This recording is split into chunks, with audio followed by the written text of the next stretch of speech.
आकाशे तारकेलिंगम पाताले हाटकेश्वरम मृत्युलोके चा महाकालम त्रैलिंगम नमोस्तुते।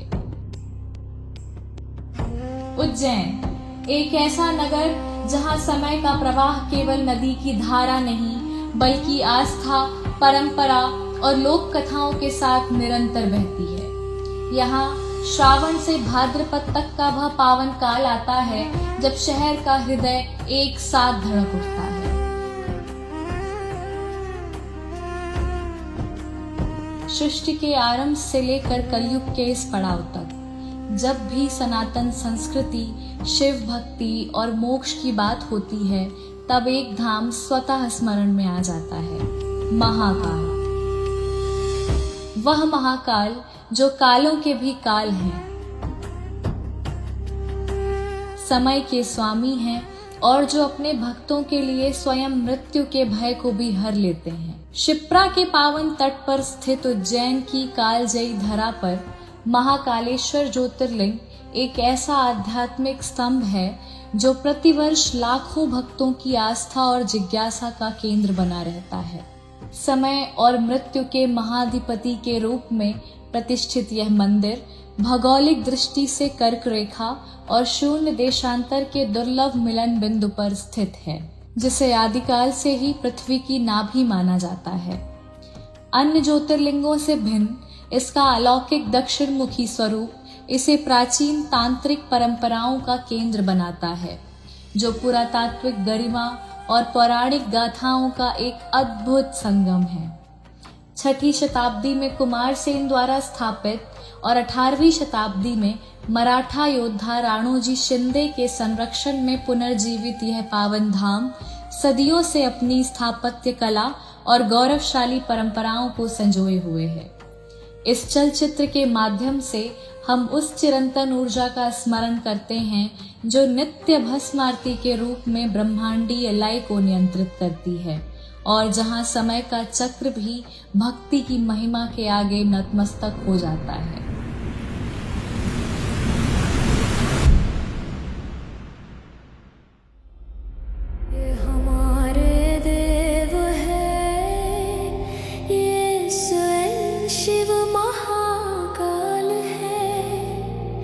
ये हमारे राजाधिराज ये कालों के काल महाकाल है। महाकाल महाकाल कालों के काल महाकाल महाकाल महाकाल महाकाल महाकाल कालों के काल महाकाल। हर हर महादेव जय जय जय जय श्री महाकाल। अवंतिका उज्जैन महाकाल की नगरी एक ऐसा तीर्थ जहां केवल दर्शन ही नहीं बल्कि स्वयं शिवत्व का अनुभव होता है। यही कारण है कि वर्ष भर देश विदेश से करोड़ों श्रद्धालु बाबा महाकाल के दर्शन के लिए यहाँ पहुँचते हैं। लेकिन श्रावण मास आते ही इस नगरी का स्वरूप बदल जाता है। संपूर्ण शहर श्री महाकालेश्वर के जयकारों से गूंज उठता है। हर आंगन, हर चौबारे में चंदन और इत्र की महक मिलकर समय की गति को धीमा कर देते हैं। गलियों में उत्सव उतर आता है और हर हृदय में शिव बस जाते हैं। श्रावण मास भगवान शिव का प्रिय मास और इसी पावन कालखंड में प्रारंभ होती है वह अलौकिक परंपरा जिसका इंतजार केवल उज्जैन ही नहीं बल्कि संपूर्ण विश्व के शिव भक्त करते हैं। बाबा श्री महाकालेश्वर की श्रावण एवं भाद्रपद मास की दिव्य सवारी यह केवल एक धार्मिक यात्रा नहीं बल्कि आस्था, परंपरा, संस्कृति और शिव भक्ति का विराट उत्सव है। ऐसी मान्यता है कि श्रावण मास में स्वयं राजा महाकाल अपनी प्रजा का हाल जानने नगर भ्रमण पर निकलते हैं एवं अपनी प्रजा को दर्शन देकर उनकी मनोकामनाओं को पूर्ण करते हैं। सवारी के दिन प्रातः काल से ही महाकाल मंदिर परिसर में भक्तों का सैलाब उमड़ पड़ता है। मंदिर के गर्भगृह में विशेष पूजन अर्चन के पश्चात बाबा महाकाल को आकर्षक श्रृंगार से सजाया जाता है। कभी चंद्रमौलेश्वर, कभी मन महेश, कभी उमा महेश तो कभी होलकर स्वरूप में विराजित होकर बाबा अपने भक्तों को दर्शन देते हैं। इसके बाद प्रारंभ होता है वह क्षण जिसका इंतजार लाखों आंखें करती हैं। चांदी की भव्य पालकी में विराजमान होकर बाबा अपने भक्तों के बीच निकल पड़ते हैं। आगे आगे पुलिस बैंड, अखाड़ों के साधु संत, धार्मिक ध्वज, भजन मंडलियां और शिव भक्तों की विशाल टोलियां होती हैं, जबकि चारों ओर हर हर महादेव और जय श्री महाकाल से उद्घोष गूंजते रहते हैं। महाकाल की यह सवारी महाकाल मंदिर से प्रारंभ होकर विभिन्न मार्गों से गुजरते हुए गुदरी चौराहा, बख्शी बाजार, रामघाट, गोपाल मंदिर और नगर के प्रमुख मार्गों से होकर पुनः मंदिर पहुंचती है। पूरे मार्गों को फूलों से, रंगोलियों से सजाया जाता है। घरों की छतों से पुष्प वर्षा होती है। श्रद्धालु अपने राजा के स्वागत में पलक पावड़े बिछा देते हैं। हर वर्ष भारत के मध्य भाग में स्थित प्राचीन नगरी उज्जैन एक अद्भुत परिवर्तन से गुजरती है। श्रावण और भाद्रपद के महीनों में यह केवल एक तीर्थ नहीं रहता, बल्कि करोड़ों लोगों की आस्था, इतिहास और सांस्कृतिक चेतना का जीवंत केंद्र बन जाता है। मान्यता है कि उज्जैन के वास्तविक शासक स्वयं भगवान महाकाल हैं।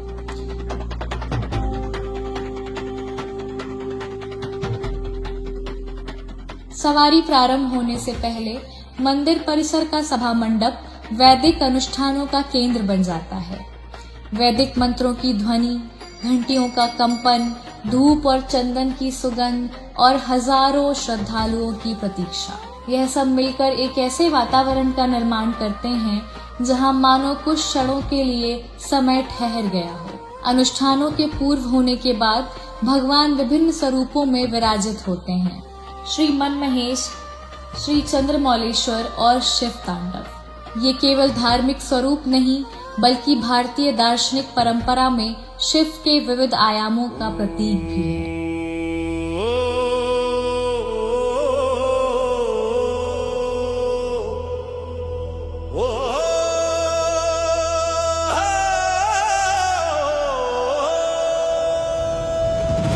डमरू जब गूंजे काल भी ठहर जाए, महाकाल के दर्शन पा दुनिया शीश झुकाए।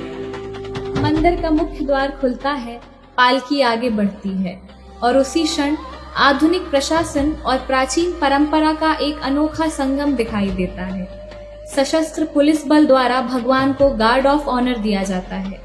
दुनिया की बहुत कम स्थानों पर आस्था और शासन का एक ऐसा प्रतीकात्मक मिलन देखने को मिलता है।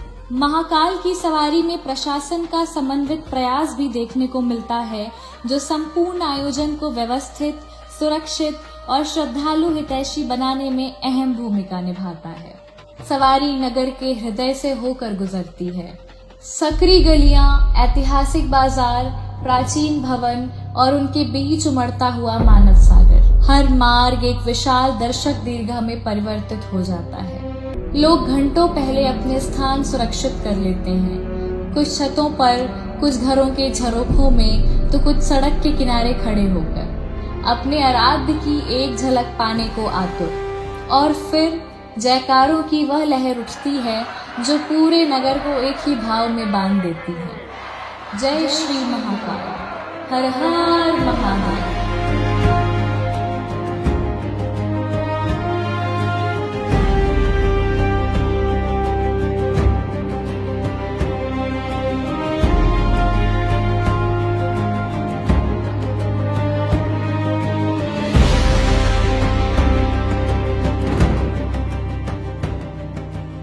त्र्यंबकं यजामहे सुगंधिं पुष्टिवर्धनम् उर्वारुकमिव बन्धनान् मृत्योर्मुक्षीयमामृता। हर हर महादेव। जय श्री महाकाल। महाकालेश्वर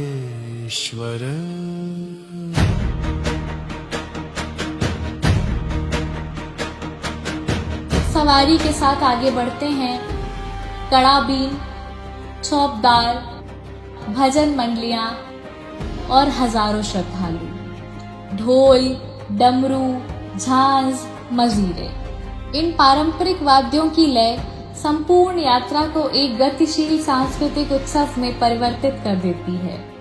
वर्ष 2025 की सवारी ने इस परंपरा को एक नया आयाम दिया। विभिन्न राज्यों और जनजातीय समुदायों के कलाकारों को इसमें शामिल किया गया। मध्य प्रदेश के वनांचलों से लेकर राजस्थान, गुजरात, कर्नाटक, उड़ीसा और छत्तीसगढ़ तक की लोक परंपराएं इस अद्भुत यात्रा का हिस्सा बनी। धूलिया का गुदुम बाजा, गौंड का कर्मा शैला, कोरकू का थापती, सभी मिलकर एक सांस्कृतिक समागम रचते हैं। यात्रा का सबसे महत्वपूर्ण पड़ाव है रामघाट। मां शिप्रा के तट पर स्थित यह स्थान उज्जैन की आध्यात्मिक पहचान का केंद्र माना जाता है। जब सवारी यहां पहुंचती है तो वातावरण में एक स्पष्ट परिवर्तन महसूस किया जा सकता है। हजारों लोगों की भीड़ के बीच अचानक वैदिक मंत्रों की गंभीर ध्वनि गूंज उठती है।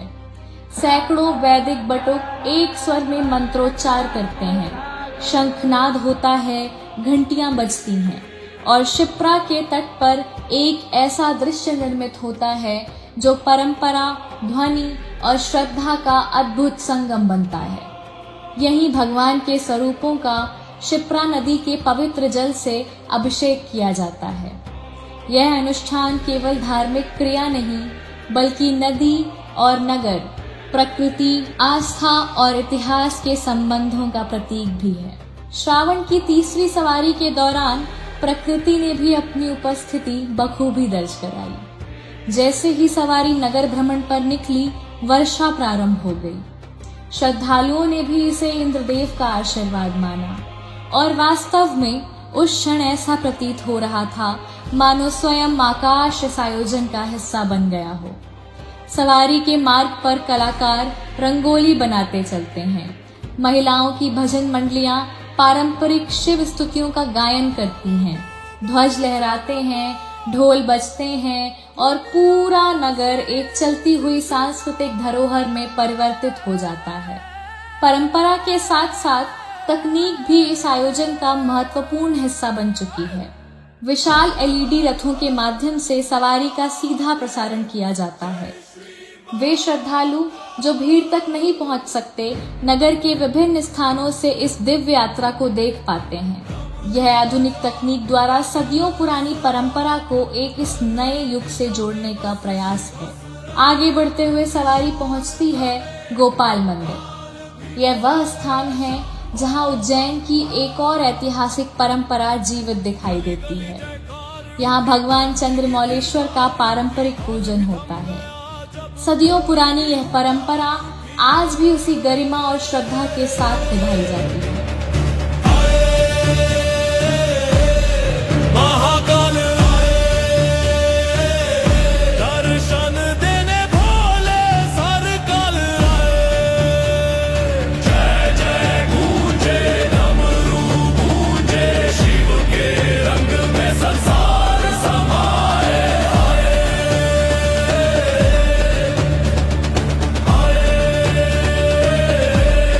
महाकाल सावन में कृपा की गंगा बहाए हर हर महादेव। सवारी में देवी देवता भी अपना रूप बदलकर सम्मिलित होते हैं। मान्यता है कि जैसे आस्था, श्रद्धा और दिव्यता एक ही प्रवाह में मिलकर भक्तों को आशीर्वाद देने स्वयं उतर आई है। श्रावण का महीना सदियों से भगवान शिव की आराधना का काल माना जाता रहा है, लेकिन उज्जैन में यह आराधना केवल मंदिरों के गर्भगृह तक सीमित नहीं है। यहाँ संगीत, नृत्य और कला भी उतनी ही श्रद्धा के साथ शिव को समर्पित की जाती है। श्रावण माह के इस उत्सव का प्रभाव यहीं समाप्त नहीं होता। अब अगले सोमवार को उज्जैन की गलियां फिर से भक्ति के रस से रोशन होती हैं।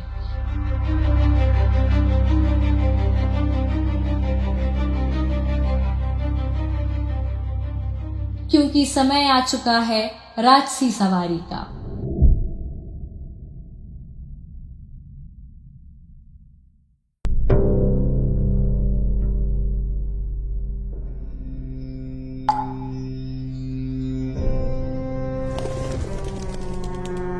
बाबा श्री महाकालेश्वर की राजसी सवारी एक जमीनी और आध्यात्मिक दोनों यात्रा जो सदियों से अनवरत चली आ रही है। परंपरा कहती है कि यह आयोजन मराठा शासन और विशेषकर होलकर काल के संगठित रूप में चला आ रहा है। सवारी से पहले मंदिर के सभा मंडपम में विशेष पूजन अनुष्ठान संपन्न होते हैं। श्री कोटेश्वर महादेव और बाण लिंग का संस्कार, फिर राजसी श्रृंगार, मुखौटों, वस्त्रों और आभूषणों से सुसज्जित बाबा का आकर्षण देखते ही बनता है। 2025 में बाबा महाकालेश्वर के नगर भ्रमण पूर्व मध्य प्रदेश के माननीय मुख्यमंत्री डॉक्टर मोहन यादव जी जन कल्याण हेतु पूजन अर्चन कर सवारी में सम्मिलित हुए एवं बाबा महाकाल की सवारी को भव्यता प्रदान करने हेतु मध्य प्रदेश शासन द्वारा 500 किलोग्राम पुष्प वर्षा हेलीकॉप्टर द्वारा की गई।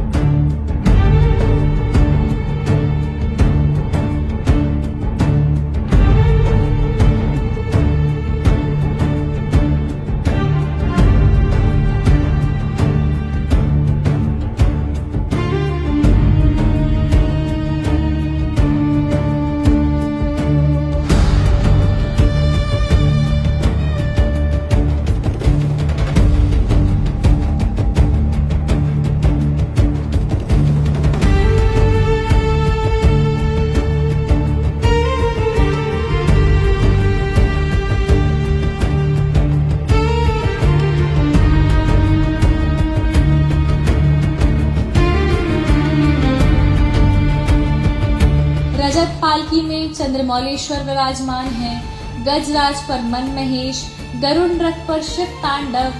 प्रत्येक रूप अपनी भाषा में भक्तों से संवाद करता है। यह केवल धार्मिक मंचन नहीं, यह राज्य और समाज के इतिहास की जीवंत प्रस्तुति है। रात के लगभग 9 बजे शहर फिर लौट आता है उसी केंद्र की ओर जहां आरंभ हुआ था एक ना भुलाए जाने वाली यात्रा का वृतांत। आरती की लौ, भक्तों का सामूहिक नमन, यह अंतिम दृश्य यात्रा को विराम देता है, पर उसकी प्रतिध्वनि शहर के सन्नाटे में भी बनी रहती है। इस गरिमामयी यात्रा के बाद सवारी पुनः महाकाल मंदिर की ओर प्रस्थान करती है। बाबा महाकाल की सवारी का अद्भुत हिस्सा उन अनगिनत व्यक्तिगत कथाओं में बसा है, जैसे वह वृद्ध जो हर साल तन मन लेकर आते हैं, या वह युवा जो लोक नृत्य के माध्यम के साथ अपनी पहचान जोड़ता है। हर चेहरा, हर कदम, हर गीत इस आयोजन को सिर्फ एक धार्मिक अनुष्ठान नहीं रहने देता, यह उज्जैन का उत्सव, इतिहास का जीवंत लेख और मानवीय आशा का ध्वजवाहक बनता है। और शायद यही कारण है कि जब यह यात्रा समाप्त होती है तो लाखों लोगों के मन में एक ही भावना शेष रह जाती है, अगले वर्ष फिर से अपने राजा के नगर भ्रमण की प्रतीक्षा। जय श्री महाकाल। भाग्य जगाए